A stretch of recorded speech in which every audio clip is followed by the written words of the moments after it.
Which is better, loose trucks or tight trucks? Let's try frontside flips. I got these most of the time, but I'm still kind of getting them back, so we'll see.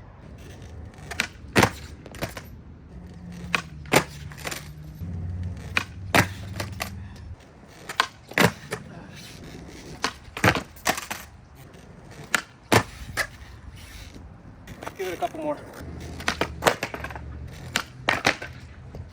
Frontside flips didn't feel too bad. I think I did like 5 of them. I didn't land most of them, but like the way I was doing it felt pretty normal. I was just not doing it very well this time. The only thing I'm having trouble on is the landing. Like it gets all squirrely when I land. On those last 2, I think I was just not landing them because my legs are getting kind of tired, because doing tricks back to back gets a little tiring.